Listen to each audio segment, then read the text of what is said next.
to introduce to you Kim O'Connell, who will be talking to us about Little Saigon. And I should say that the Society this year is making a special effort and will continue to do so to introduce our members and the audience to different communities in Arlington that perhaps have had less sort of coverage in the past. And so certainly the story of the Vietnamese immigrants who came to Arlington in the 1970s is a great part of that story. Kim O'Connell is a freelance writer who's lived in Arlington for nearly 20 years. Her work has appeared in national and regional publications, including Ladies' Home Journal, Yahoo News, NationalGeographic.com, The Washington Post, and Arlington Magazine. She has a master's degree in historic preservation and is also on the PTA of Oak Ridge School, where the kids have put together that great show. So without further ado, I'd like to welcome Kim O'Connell.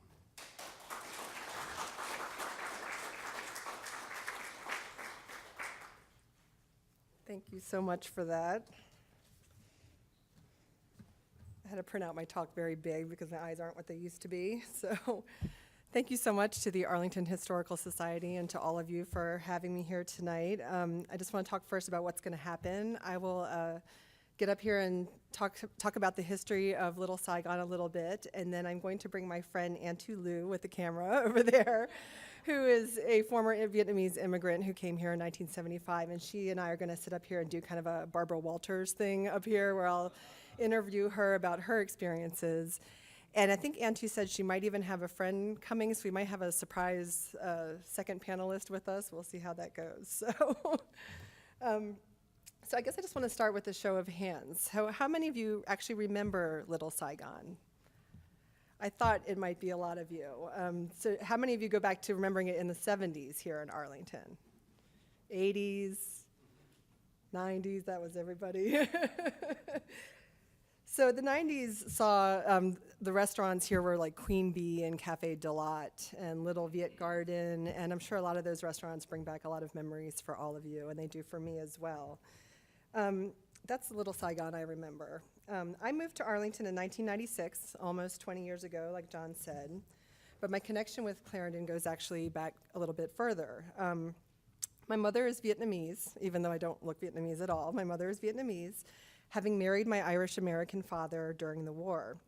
And when I was growing up in Maryland, I grew up in College Park, Maryland, she would pile my brother and me into the car and say, we have to go shopping. And we would drive to this foreign land called Virginia, very far away. It felt, to me, 6, 7, 8 years old, we were driving for hours to get to Clarendon so that my mother could go shopping in Little Saigon and be with people that she was familiar with. I remember distinctly bringing coloring books and paint-by-number books to sit on an overturned crate in the back of some of these stores because she would take so long talking with the shopkeepers and the other patrons and really just experiencing all the sights and sounds and smells of these establishments. So to my mother, it was like going home, and that was true for many other Vietnamese as well. But before I talk too much about Little Saigon, I kind of wanted to start with Clarendon. As you all probably know, Clarendon has always been Arlington County's downtown, even since the county began suburbanizing in the 1920s. By the middle of the 20th century, Clarendon even boasted major department stores like Sears and J.C. Penney, and it was really thriving. By the 1970s, however, Clarendon had fallen into a period of decline. With the rise of the automobile, regional shopping centers off of major highways were starting to gain in popularity, and little mom and pop, strip areas like Clarendon were kind of not as attractive anymore. So if you go through the newspaper clippings on Clarendon in the Center for Local History here at the library, as I did recently, I think it's kind of interesting because if you just sort of let your eyes glaze over all the newspaper clippings, there's lots of words that repeat in 1970s newspapers about Clarendon, and they are rebirth, renaissance, we need a revitalization. These are words that the county was really struggling with during that time. They really wanted Clarendon to go back to its former glory, and that was really reflected in the newspapers of the time. Arlington County was desperate for rebirth in Clarendon, and they pinned their hopes on the Metro, which was laying track all across the DC suburbs in the late 70s. In the late 70s, however, construction of the Clarendon metro station had torn up all the streets in Clarendon, and it was driving away customers, and even more businesses moved out of the area. It was a really moribund time for Clarendon when the metro was under construction. The timing was perfect. Clarendon landlords needed tenants and were willing to offer low rents to them, and the newly arrived Vietnamese immigrants needed a place to start over. So, some statistics. Before 1975, only about 15,000 Vietnamese immigrants lived in the entire United States, 15,000. By 1980, about 245,000 Vietnamese lived here, with about 91% of the population having arrived in just the previous 5 years after the fall of Saigon, which happened in April 1975. The vast majority of Vietnamese settled in California, with other large populations in Texas, Louisiana, in Washington, D.C., and Arlington. After the fall of Saigon, the U.S. government had organized refugee camps to offer temporary shelter to the new arrivals, including Camp Pendleton in California and Indiantown Gap in Pennsylvania. Other camps housed refugees in Southeast Asia, providing basic needs that until they could secure passage to the United States. Vietnamese refugees could enter U.S. society by either proving their financial independence or by being sponsored by voluntary agencies, which represented religious, ethnic, or social services organizations. The so-called first wave of Vietnamese refugees began first arriving here in April 1975, right after the fall of Saigon. Many Vietnamese settled in Northern Virginia because of the proximity to the nation's capital and the availability of US-sponsored services, including financial aid, logistical assistance. For some refugees from Saigon, the former capital of Vietnam, living near the capital of the United States was actually an attractive choice. It felt familiar. Religion was also a factor. Catholic churches in Virginia often sponsored Vietnamese who were practicing Catholics. Now I have a couple pictures, and we'll see as I go through, I can show these.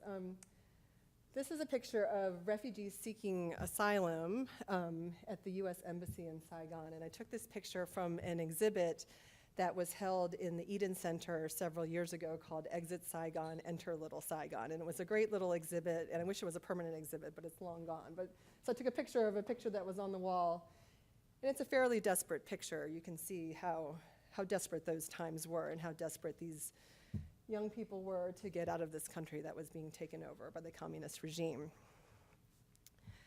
A second wave of immigration began around 1978 and included thousands more refugees who often journeyed by boats, thus the term you've heard, boat people. Vietnamese refugees faced what some sociologists called a double crisis.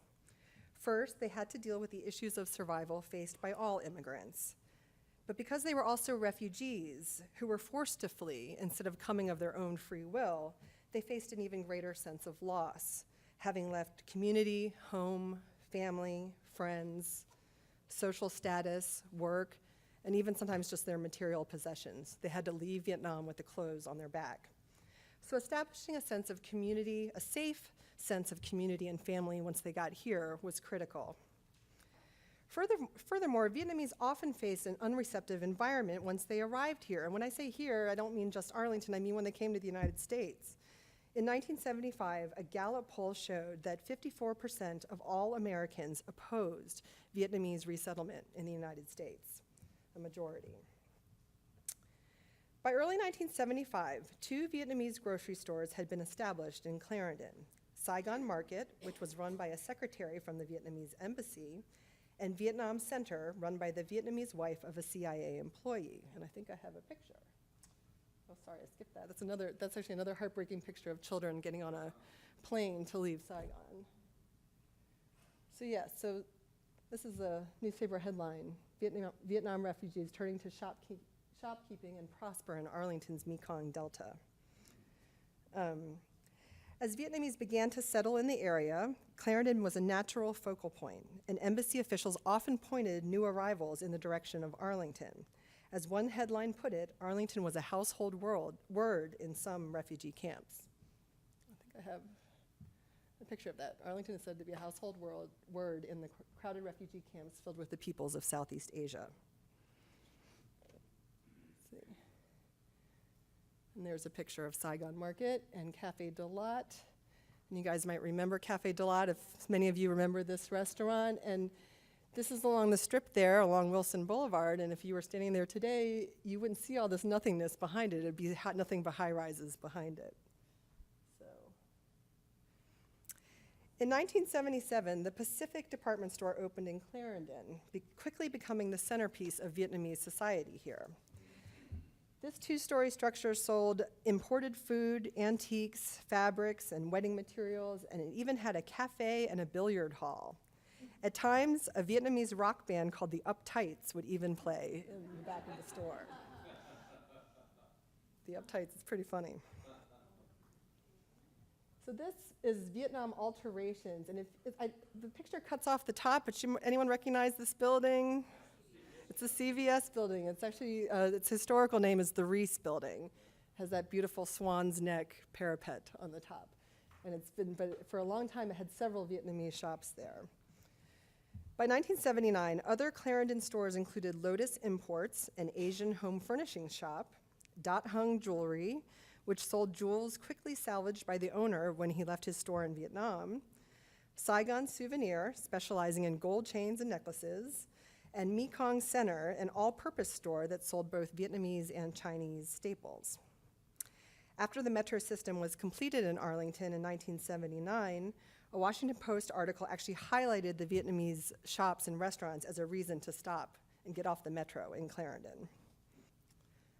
This is not such a great picture, but it's from like a Washington Post, and they actually call it Clarendon's Mekong Delta, which I guess was another nickname, but I guess Little Saigon stuck. Some refugee sponsoring organizations took immigrants to Clarendon so that they could purchase food and other goods instead of just taking them to the local grocery store.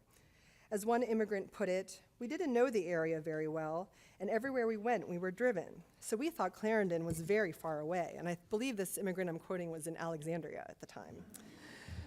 So we went there, and it was like paradise with Saigon Market, Pacific, and Vietnam Center, and we got what we needed, including 1 bottle of fish sauce. When we got home, my grandfather said, be sure to use that 1 bottle of fish sauce only for feasts and special occasions. We survived on that 1 bottle of fish sauce. During this time, Arlington County worked hard to provide resources for these new residents as well. The county established a Vietnamese community center at Page Elementary School in Arlington in 1976, which hosted cultural events and boasted a very well-used Vietnamese reading room. Arlington also hired a Vietnamese-speaking employee to serve in its Office of Consumer Affairs in 1979. This may be my favorite picture of all the pictures I've come across in the Center for Local History. Clarendon and other Arlington neighborhoods often hosted Vietnamese celebrations and commemorations, including the annual Tet Festival, which celebrates the Lunar New Year in Vietnamese culture. And so these are Arlington High School students performing a traditional silk ribbon dance of Vietnam in celebration of the Lunar New Year at the Thomas Jefferson Community Center. And I think it's just so beautiful and lovely. A little bit harder to see, but Arlington County also hosted an annual Vietnamese Women's Day festival, which celebrated the legendary Trung sisters. Now, when I bring my friends up here on stage with me a little later, maybe they can explain the legend of the Trung sisters a little more. It has something to do with that fighting against authority or something like that. But it was a traditional ceremony that took place in Vietnam, and actually it was a fairly recent ceremony, if I understand it correctly, that came up in the 20th century, but still was quite ingrained by the time of the Vietnam War. So these Vietnamese women are shown. This is a picture from Arlington performing one of these ceremonies. And yet, even as the county embraced the community, some longtime Arlingtonians were wary of the new arrivals and were concerned about the impact on county programs. If you go through these files at the Center for Local History, I see lots of letters to the editor that are reproduced there about people that are very concerned about all these new faces they're seeing, and they're taking up space in our schools and taking our resources. And you can see this headline right there, Vietnamese a burden on county programs. The former owner of the Pacific grocery store once told a reporter that in his view, the Vietnamese had been greeted by a cold shoulder when they got there. So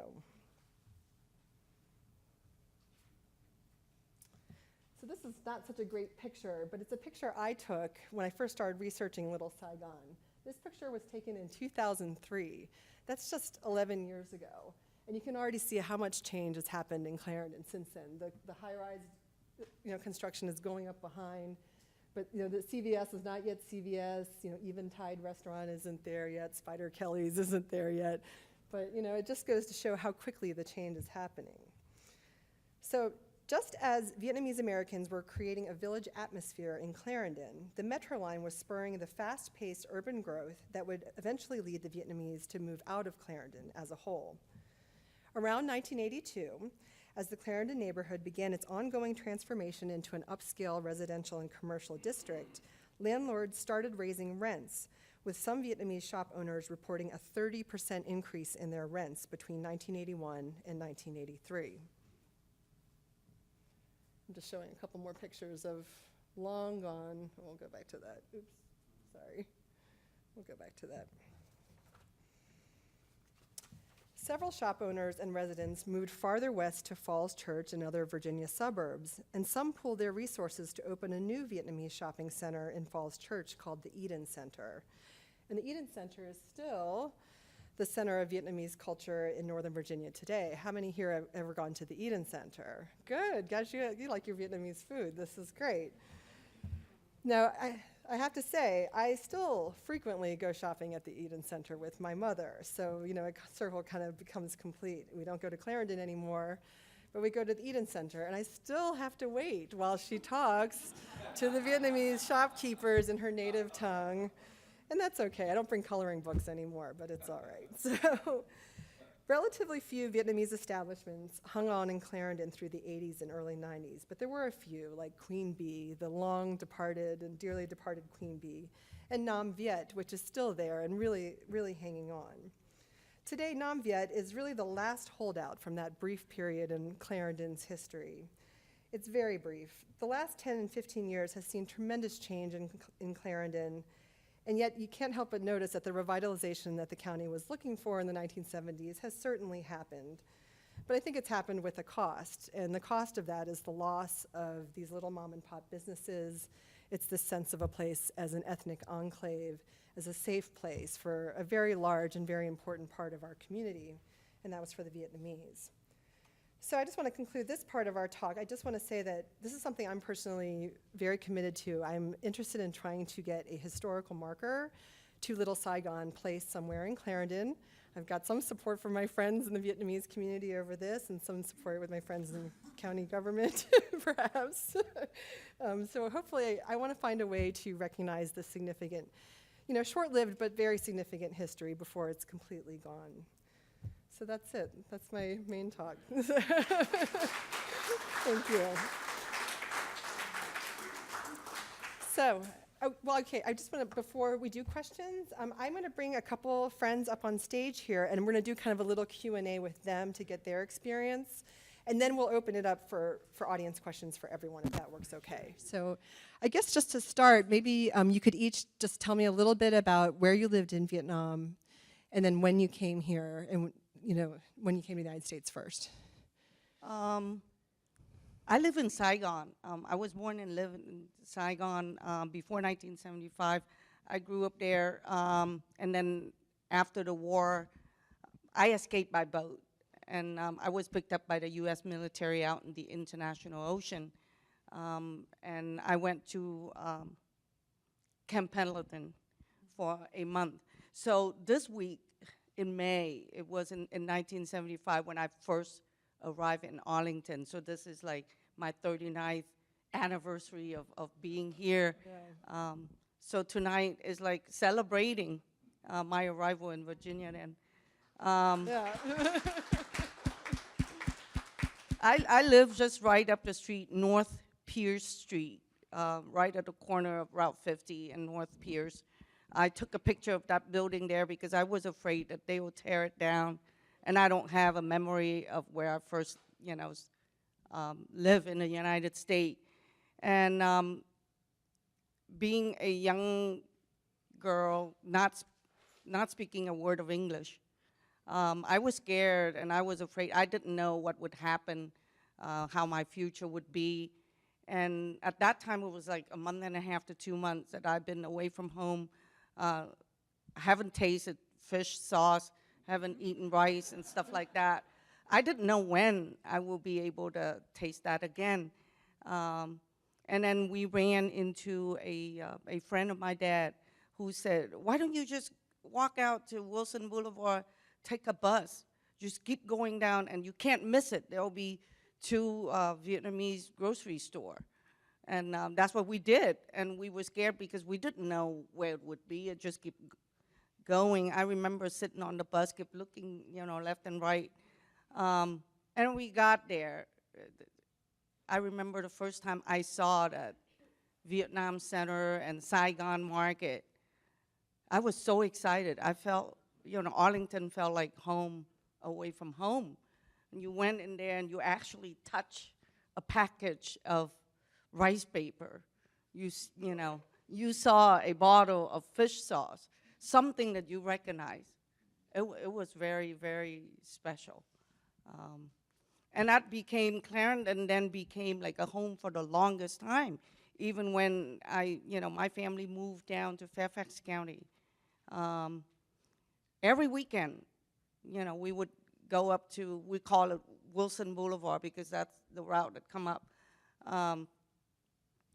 And it became like the meeting place.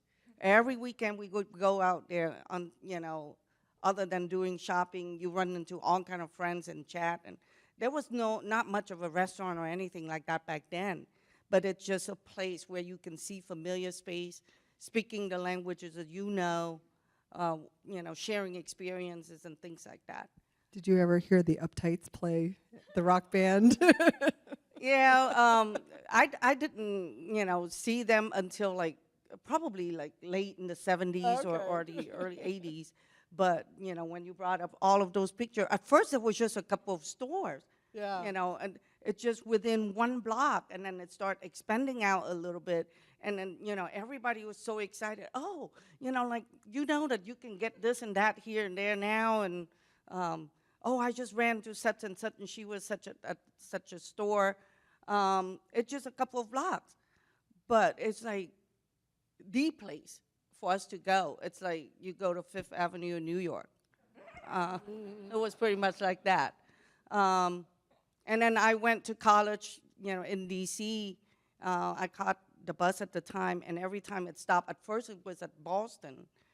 At Clarendon that you have to take the bus up to, and then change into the metro before it went all the way down to Boston. But then my aunt opened up a shop, Kim Long Jewelry Store. So I worked there part-time as well on my way home. So Arlington for me, and especially that part of Clarendon, was home for the longest time. And I still see all of those stores, when I close my eyes, and I still see all of those shops. There was no, Cafe Dalat at the time. Mm-hmm. It was just a couple of, grocery store and Saigon souvenirs. That's another place that's my friend's mom who opened that shop. So Kim and I talked about having a marker there, and I talked to some of the elected officials because I wanted their support to have a state marker that would say that was the first settlement of the Vietnamese refugee in the Commonwealth. Mm-hmm. I was only 16 when I first got here, so those memories stay with me for, I guess forever. Did you have a similar experience? Well, I was, so my background, I left Vietnam on April 28th, 1975, as they were bombing Saigon. And my parents, my father was a lawyer, my mom was an interior designer who happened to know a captain of the Navy. Mm-hmm. So your picture of that cargo plane, wow, that's the exact plane that we were probably on when that happened. So we were fortunate, we were not boat people. Mm-hmm. We arrived here with my cousin and went to Fort Chaffee, I don't know how many months, but I was 5, and then we went to Orlando for a little bit and then came here a month after. So I grew up the whole time in Arlington. I went to Key School. We stayed in Courthouse, where the building was a Quality Inn, and it used to be in a 7-level apartment building. And then we moved to behind Iwo Jima. I went to Swanson Middle School.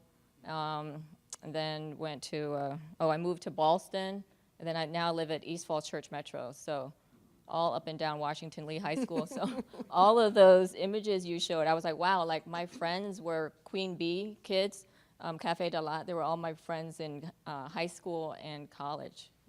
Yeah, so those were my type of memories. She's still Much- an Arlingtonian. Yeah, Oh, yeah. yeah. How did you feel being a Vietnamese child in the Arlington school system? I felt so welcomed. I didn't know that was a sentiment. I was kind of sad to hear that, but you know, I grew up in the ESOL program. My teachers were awesome. I mean, they loved me. I loved them back, and we had like I don't know, integration. We had ông Bit, Mr. Bit had these programs like Vietnamese celebration heritage programs. So it was like integration of the Vietnamese culture in Arlington. So I didn't feel, you know, like I didn't feel not welcome at all. You too, Anhthu? Did you have that same experience, basically? Well, maybe that's a difference between Arlington and Fairfax County. Okay. You've got Arlingtonians here, so it's a safe place. I felt different because, you know, when I came, I was already in high school, so, and I didn't speak English, so I decided, I said, I better repeat, you know, one class before I get ready to go to college. And my experience in school, while the teachers were very nice to me, but the student, you know, my classmate, they were, I guess, the image of a refugee child in your class who didn't speak a word of English and relate to something that they heard a lot of negativity about, like Vietnam. I was the last one that, you know, they ever picked to be in a team, or I was always left out. So that's why I felt left out most of the 2 years I was in high school. But by the time I graduated, I started to speak English. So, you know, like people start talking to me more. But a lot of the time they act like I came from like out of space or something. Have you ever seen like a chair, a car? You know, they have the kind of things like that. I have to just tell a little personal story too, because one of the things that has drawn me to study Vietnamese heritage in Little Saigon is because I am half Vietnamese, but I don't look half Vietnamese. I was raised by my Irish-American father after my parents divorced, and it's a part of me that I've always felt a little distant from, to be quite honest. So, because I've basically been raised as a Caucasian person that has this sort of secret Asian heritage inside of me, and it's something I've embraced more and more as an adult. But the thing I was going to bring up in reference to what you were just saying is that I did, even with my white skin, experience discrimination too in the 70s when my father first brought, you know, my mother, and we had children in the suburban Maryland town where we grew up. We were unwelcome, and because my father had dared to marry, you know, one of them, like we've lost all these boys over there in this bitter war, and he actually brought a Vietnamese woman home, and I'll never forget that some of the neighbor kids called my brother and me VC as kind of a pejorative term. So, you know, it's interesting to have had that experience, you know, as well, and I do understand a little bit of what that must have felt like. So, you know, yeah, and then how about sort of, I experience a lot of my Vietnamese heritage through food. Like I said, I go to the Eden Center. I make spring rolls with my mother all the time. Like, so what was it like for you to just be in the grocery stores, and you started to talk about that the fish sauce was really amazing? Did you see all familiar brands and things like that? And did you cook a lot with your families, you know, with traditional dishes, or did you start to make like American dishes also? Well, I think being Vietnamese, we always, during the week, we would eat American food. We started to learn to eat, you know, the spaghettis, pizza, hot dogs, those kind of things. I mean, I remember when I was on the boat being picked up, the first hot dog they gave to me, it was so delicious because I was hungry. I was hungry for days. I mean, you know, my dream at the time was like a Coke.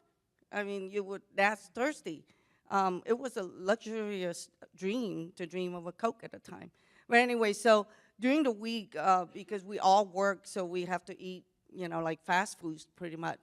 but the weekend was always like, back then there was no pho restaurant anywhere. So my mom would cook like a big pot and we eat the whole weekend. And that's, you know, when the whole family is at home. So we didn't have that much, you know, like all of these, you know, other sauces that we wanted, all of these vegetables that we used to eat. Back then there was just a few, but, you know, we made use with, you know, with what we have. There were no restaurant like, you know, there is now, and people were still not accustomed to the Vietnamese food. They confused between an egg roll, the Chinese egg roll with the spring roll, and nobody knew what pho was or anything like that at all. I think it's not until like the late 90s that people started to open up to Vietnamese food. And then as immigrants, how do you deal with sort of just missing home and knowing that it's probably practically impossible to go home again? You know, like some immigrants can go back and visit if they decide to move here from France or something, they can go back to Paris. But it's not like when you're fleeing a communist country that's gone through a brutal war. How did you deal with that sense of loss? You want to start? That's a heavy question. So I experienced it differently just through my parents. I experienced Vietnam only when I was little, so the parts that I remember was just our house and the swimming pool. When I was in the plane, I was like, well, when are we going to get to swim again? But I think through my parents, there was just this deep love for Vietnam always, and I've been back to do these medical missions, but just to see what it's like, and you just know that you would never be comfortable there. Would definitely feel that, you know, America is our home. And just in my eyes, I felt our families felt very welcomed. I grew up in this system. My parents were low income. We were hugely supported by the county, the state. I got grants when I went to school, and I happily pay taxes now because I don't care how much, you know, because I've received so much. We were part of the, what is that called? Eight housing HUD. Section 8 housing, Section 8 housing too. So I completely grew up in the system, and I'm very grateful and just happy to give back whatever I can. That's great. Yeah, I guess I came here when I was older, so I miss my schools. I miss being able to speak and play and, you know, and sing and do all of that. My first year in school, I didn't speak English well. And I didn't, you know about all of the football games and all of the homecoming dances and stuff like that. I never been asked to a dance, you know, throughout the whole 2 years in high school. So I didn't know anything about that. So for me also, there was a conflict, because the conflict between being a very open society in America and living with strict parents, and a lot of things are forbidden and stuff like that. So having to struggle with that too, and trying to learn the language and try to help out the family, you know, because I have such a large family. I have younger brother and sister.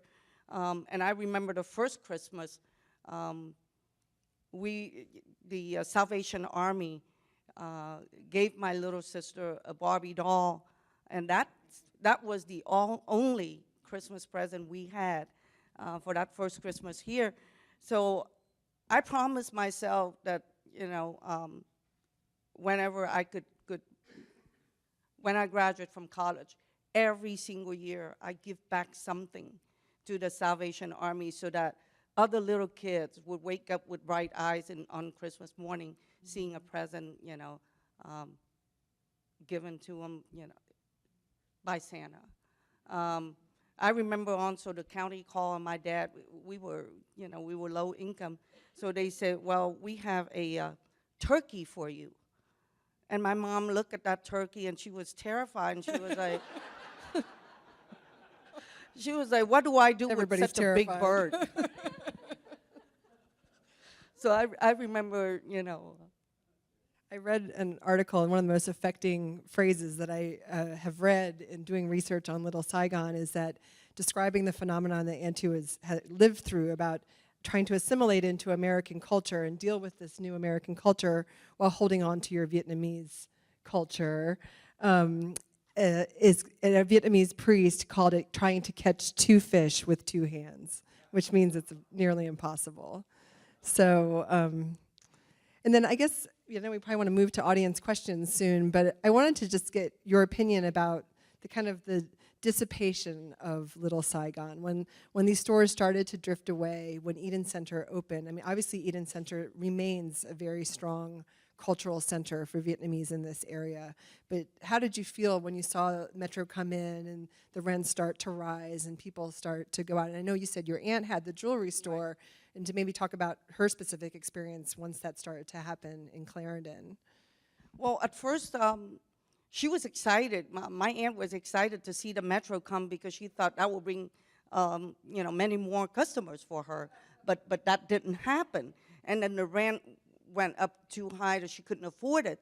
So she had to sell out everything and just close the store. But little by little, at first, not all of the stores just moved down the road to Eden Center. It was one by one. And it was closer for us because I lived down that way, but we still refer to like Wilson Boulevard because of Pacific and Mekong Center was more of a meeting place. So, for the longest time, that, we still hang on to that place. Mm-hmm. And then other restaurants open up like Cafe Dalat and Little Viet Garden. So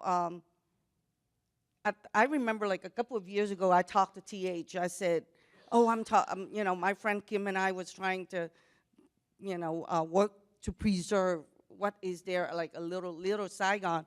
And TH was saying like, well, I like to see it clean up a little bit. I mean, you can keep the facade, but I think I like to see it, like build up a little bit more, because it's a little run down. So that's the difference between us.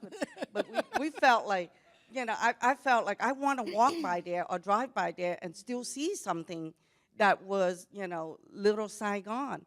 I was excited to see up there when Kim referred to Little Saigon, because that term is like a trademark for the Vietnamese community everywhere, yes. But we don't have one here in Virginia yet, and maybe we should.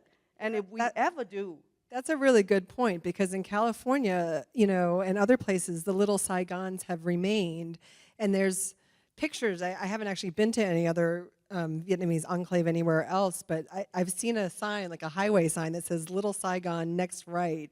And wouldn't it be great to have a place like that here? So. Yeah, and there was one in San Jose, which is Northern California, and then Texas. So I thought, like, maybe we should have one here. Yeah. Right here in Arlington.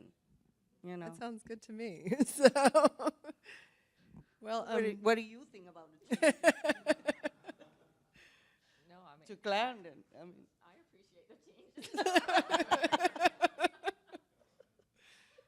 Well, I think, that's a struggle in preservation, I mean, we all appreciate change. Clarendon, like I said in my talk, is completely revitalized, and I'm sure we all enjoy Clarendon as it is now, but there's always a way for creative people to come up with ways to preserve the past and remember the past, and obviously you all do that in the Historical Society, so we can work something out, I'm sure. But I guess, if you want to open it up to audience questions for any of us, that would be great. Okay. How about you in the front here in the brown? You? Yes? You want to do that? Okay. We can share this. yeah. One of the things that's always interested me is to what extent the Vietnamese presence in this area is related to the U.S. military presence in Vietnam and the military presence here. So can you reflect on to what extent are there, married, U.S. soldiers who married Vietnamese people, and to what extent does that play a role in this area, and how is that distinct from other Vietnamese, communities in the United States? So. Well, for me, we had a sponsor in California, but my dad worked out a deal with his sponsor, like, you can sponsor me out of the refugee camp, but I would like to go to Washington, D.C. I want to be close to the Capitol. Back then, a lot of people chose not to come here. They wanted to be in California because of the weather, more than anything else. But later on, I believe it was because of the jobs market that a lot more people came here for that. And I'll just say too, I have read several instances of Vietnamese come here and they've married soldiers or people that worked at the Pentagon. It's just a natural thing that happened. And I mentioned a couple of the stores that were opened by wives of high-ranking people. So it was just a natural place to. And then once there was a foothold established here, then it was just kind of like it grew. So I definitely think the presence of the Pentagon, in Arlington was a major draw for this place. So. Yeah, I like to add also that many of my father's friends, they moved to Washington, D.C. because they felt like this is more like an international place, that a lot more people from all over the world live here, so we won't feel the discrimination as much as any other places like Arkansas and stuff like that. So that's why a lot of them choose to move here. The local military, and with all the pictures on the wall and all of that. Is that one of the original Vietnamese establishments in Clarendon? And was it one of the original places that opened? I believe it is, and I think that's the only place left.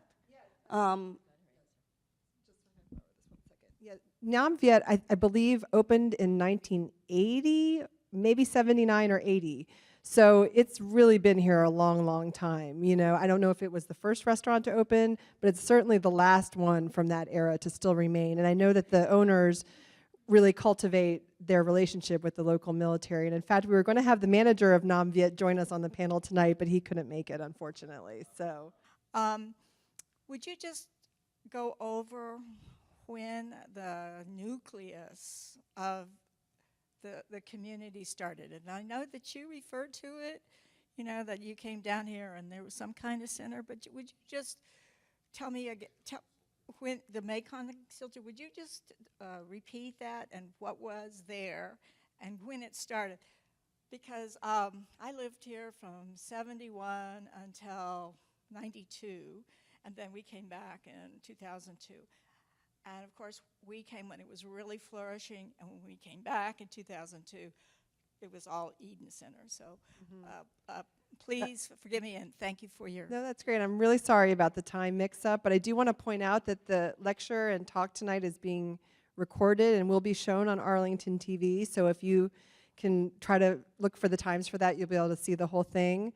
But just to answer your question, the period of time was quite short, and I think that Vietnamese immigrants started coming here almost immediately after the fall of Saigon, and if they could get out of Saigon before the actual fall of Saigon on April 30th, 1975, they would, but I would say 75 to 80 maybe would be the primary period when people came to settle here, when Vietnamese settled in the United States in general and in Arlington in particular.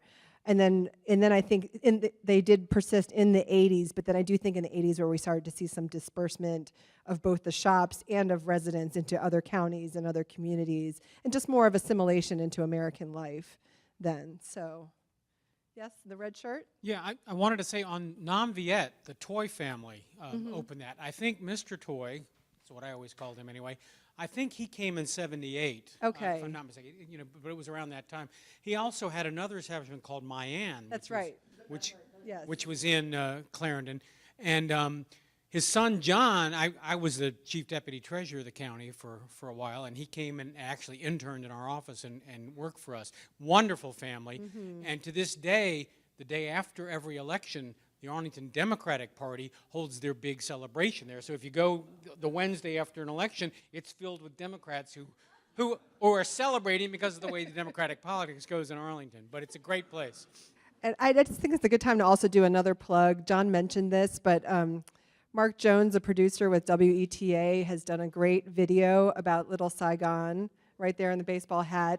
And it's going to be on WETA.org, and we interview Richard Nguyen from Nam Viet in that piece, and he has some really nice remarks about his family's experience. And as you'll see in the video, he likens the Vietnamese immigration here to the Mayflower for this community. So I definitely encourage you to look at that video.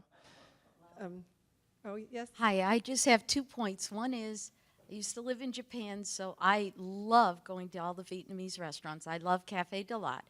And I think I saw a new restaurant that just opened at Clarendon. Is that right? Yes, I'm so glad you're Okay. bringing that up. The Yeah. Four Sisters Four Grill Sisters. Yeah. in Clarendon. So I wanted to mention that in my talk, and I completely forgot. So I'm so great that you're mentioning that. The Four Sisters Grill is a brand new restaurant, and it's kind of an offshoot of the great Four Sisters restaurant in Merrifield, Virginia. And for me, that's a great full circle experience. That we have a new Vietnamese restaurant coming into Clarendon, coming back here and sort of staking claim again to this space. And I checked Yelp before I came here today, and it's got like nearly 5 stars in ratings. So I think everybody should go there. And So wouldn't it be neat if more of the restaurants would come back? Wouldn't that be I neat? agree. And also, wouldn't it be neat if Arlington County helped facilitate that? I think With- so. Okay. And then my second point is, this is highly unusual, but I am in a prayer group where the majority of the people are Vietnamese refugees. Wow. It's totally fascinating to hear their stories. Each person, either they were a boat person, refugee, or they were here in college and their family became boat people. Absolutely fascinating, and so anyway, it's wonderful.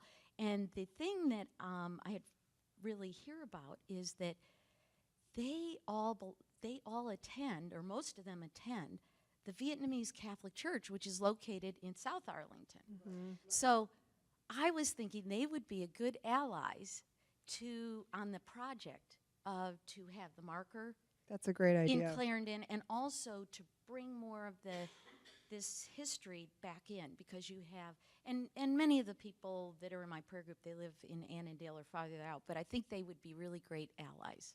I appreciate that. Thank you. You were there in the back. I remember reading about a couple of the higher up generals in the South Vietnamese army who settled in this area, and I'm wondering if you knew some of them and whether any of the politics from the old country played out here in Arlington in the social community. You know, I don't know specifically anybody, any names. If anyone else does and wants to tell me, that'd be great. But I really don't. I would not be surprised if that war continued to be fought in large and small ways here in Arlington, in politics, in different ways, in backroom deals. I don't really know, though, anything specific off the top of my head, but I'm sure that happened. So. Well, I know the war is being fought still by the Vietnamese Americans. I'm one of the activists, like I lobby for the flag to be recognized as our heritage here in the Commonwealth. And I have to say, we were the first. Virginia was the first to recognize it. So I'm very proud of that. And for us, we always pay attention to what's going on in Vietnam still, and being so close to the nation's capital, it's so easy for us to take a trip over to Capitol Hill to lobby for, issues of human rights and trade and stuff like that, because we don't want any of the merchandise that are not good, for our health and stuff like that, being imported to this country, not being inspected. So yeah, and I know also, because my dad being in military, we know of quite a few military families living here in Northern Virginia and make it home. Yes, I lived in Falls Church during the time that the Eden Center was being proposed. It was a vision. And I remember when it came before one of the boards or commissions, or maybe the council, and they showed a picture of the giant archway that was going to be Eden Center, and it went flat. It was just flat out zero.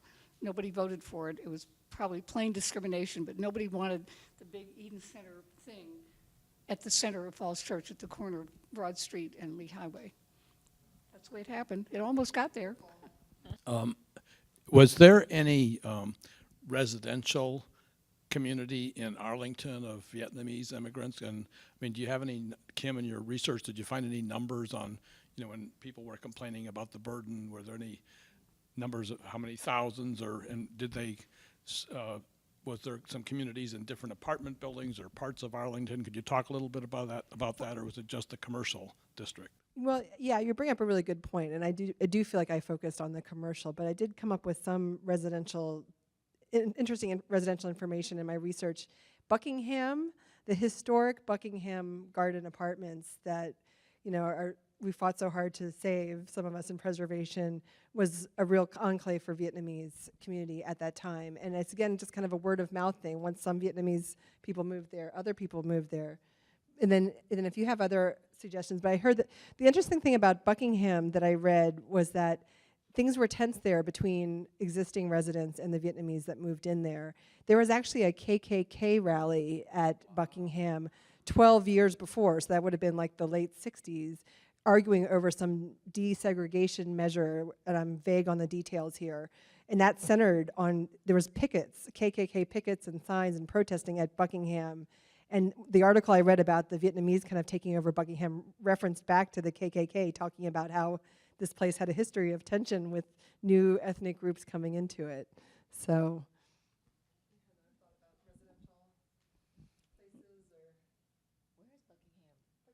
It's right in the corner. Highland and 50 or something like that, right? St. Thomas More. They even Pershing. They even Pershing. Oh, I lived there and I didn't even know that was happening. Oh, you live there? Yeah. Oh, Yeah.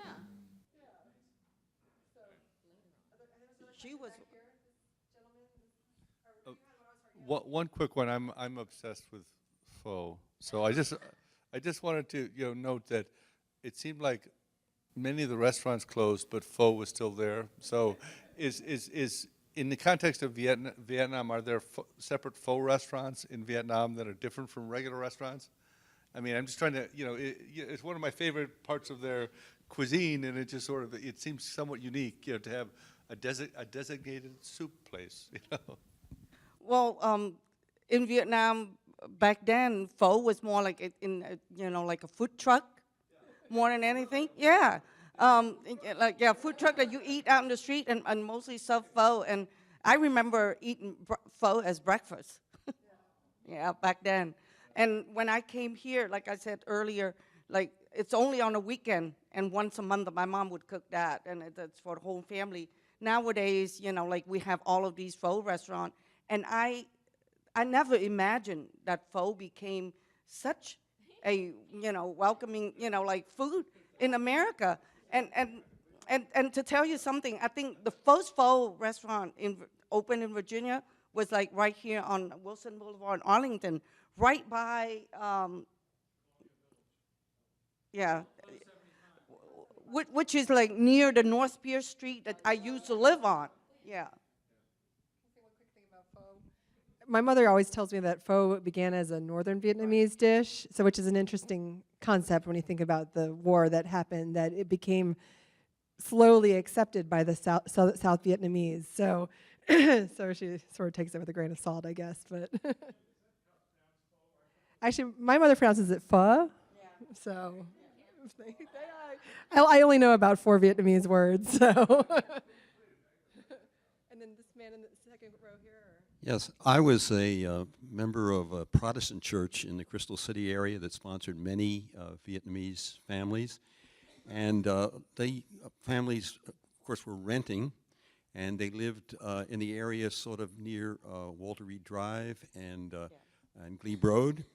And I used to make a couple trips every Sunday with my car filled. And as you know, Vietnamese people aren't real big, and there were not seatbelt rules like we have now, and so I took a lot of people, made several trips every Sunday and to and from. What I was interested in is the kids picked up English very soon, and people that were teenagers or young adults seemed to me to adjust very, very quickly. But many of the people that I took were old. And I often thought how lonely and homesick they must have been. I doubt that they ever learned English. And my wife used to teach seated chair exercises at Gunston. And the different ethnic groups were separated by tables there. And I don't know, they were all, older people. And I wondered what happened with them. In other words, I could sense that, particularly at Gunston, there was a sort of a social order. That is, some people must have been very high status, and now they were in a society where they didn't seem to have any status. how did people deal with that? Did your grandparents, were they here, or do you know how people, how that all ended up? My grandparents didn't make it here, just my parents. But my dad was working for the South Vietnamese government. He was in the military. So for him to be a 3-star general down to, you know, being like a nobody, it was hard, but he knew also that he had a family with 6 children to support. So my dad worked as a clerk, as an electrician. You know, he went to CETA to learn all of these trick of a trade in order to hold a job. And for him, you know, it was just an honest earning. So he said never to look back.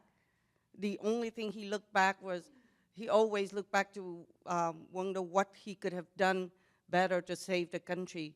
But other than that, he never regretted having all of these power and stuff like that at all. At least he never said that, even though he had a lot of friends who had to fight a lot. Like I said, the conflict of used to be someone so important to have people, you know, wait on you, and now, you know, you have to wait on other people. Because a lot of them, like my uncle, he was a senator, but he became, like, he served at a fast food restaurant.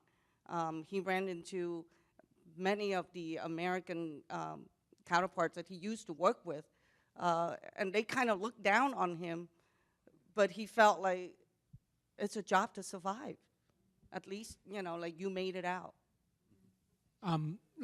It was talked about before. Was this gentleman here asked about the military presence and in context of Vietnamese community. They used to have reunions of American armed forces at Nam Viet, and some of the pictures on the wall are with the owner. He's passed away, but pictures of him with people at various different reunions. The other thing I wanted to say was, and this is what I understand, and you can correct me, you see a lot of different pho places with the number, like pho 75, which is the one down in Colonial Village, and they also have one out in Loman's Plaza. But I understand that's the year that the owner came over. At Nam Viet, there was also a subtitle, pho 78, and I think that's when he came. So is that true? Is that how they? Well, for a lot of us, 75 was a year that none of us could forget. It's a life-changing year. I mean, we had to escape. We had to leave our country. We have to leave everything behind. And it was a matter of life or death. And so for all of us, 75 will always be, you know, a marker in our lives. So that's why everything they do, even there's some accounting firm that they call it, you know, like 75 accounting firm. Everything is 75 to remind us of the year. 3 comments and a question. Sure. One, the Eden Center does fly the Vietnamese flag. 2, 4 sisters started at the Eden Center. And gosh, the 3rd comment is sometimes if you're there on a summer afternoon, you'll see reunions of the military there. They'll be all dressed up in their uniforms, and they'll be in a formation. They'll have their badges and, you know, insignia, and they'll have the flag. Harry and I have stumbled across it a couple times. Is there any book or movie that you think truly represents the war as you saw it? There are books that now, Black April by J. Vaith, I think that came out like a couple of years ago, which is more reflective of truly what happened on that historical month. But as far as I'm concerned, I haven't seen any movie that really reflected what went on during the war or in April of '75. Yeah, just for, did you see anything about, because there weren't as many, about any of the Cambodian refugees coming over? Because I remembered in my high school in Ohio where I grew up, I'm the same age, you know, I was 16 in 1975, and I remember watching it on TV. But I remember a Cambodian girl that came over and we became friends and hung out in the library. And I did ask her to a dance, but but her mother said no. But I was wondering if there were any Cambodian refugees in the area where they settled separately, or were just so many they got lost in the, so few in comparison they were lost in the numbers. I really just focused on the Vietnamese because of my own personal connection with Vietnamese and because that's what most of the stores were. But I felt that what I read about Cambodian refugees was that the experiences were very similar. And there were a lot of Cambodian and Vietnamese refugees that came over at the same time. But I do feel like maybe the Cambodian refugees were sort of swept along with the Vietnamese, you know, a little bit to that extent. I mean, I don't have a very deep knowledge of that, but yeah, I just sort of drilled down on the Vietnamese angle of it, but I do think that was happening for a lot of Southeast Asians that came here during that time. It was a really difficult time, so.